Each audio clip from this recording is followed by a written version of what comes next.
Почитувани, 2,2 милиарди евра изнесува новиот долг кој оваа влада го создаде за само 3 години со променливите и ненавремени економски политики.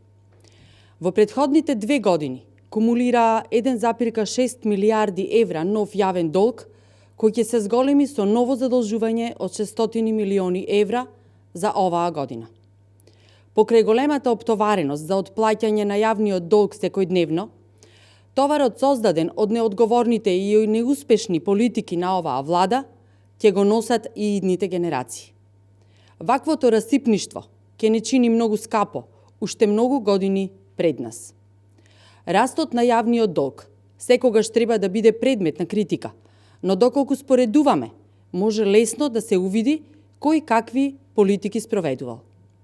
Во период од 10 години, кога мандатот го има ВМРО-ДПМНЕ, јавниот долг беше зголемен за 2,9 милиарди евра во време на 3 кризи: светска финансиска криза, должничка криза во еврозоната и политичка криза.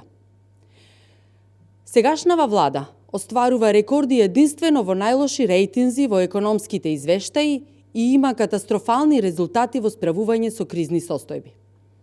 Во 2020 година, со дефицит од 53,4 милиарди денари и пад на бруто домашниот производ од 6,1%, влеговме во рецесија недлобока од осамостојувањето и најголема во споредба со повеќето земји од регионот.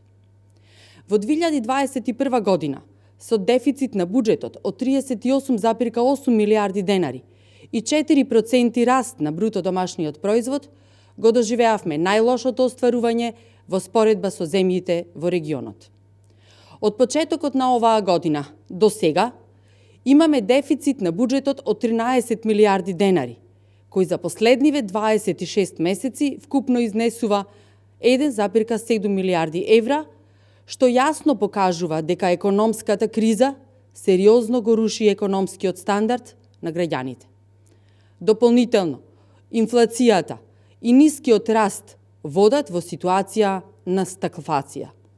За жал, со економската криза се справуваат исто како што се справија и со здравствената криза.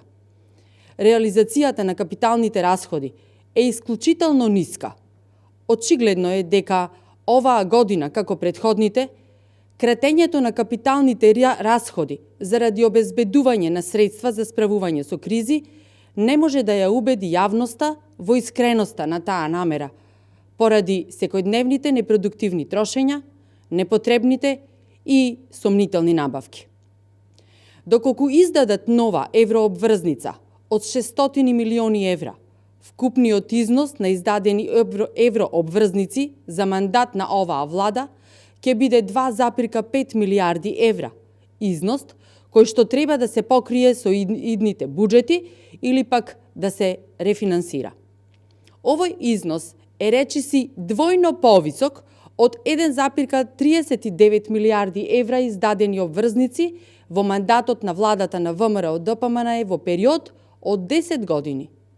Агонијата во која се наоѓаме само ќе се продлабочува доколку не се преземат вистински, суштински мерки кои ќе донесат подобра состојба на државата и повисок животен стандард на граѓаните, но секако и на идните генерации.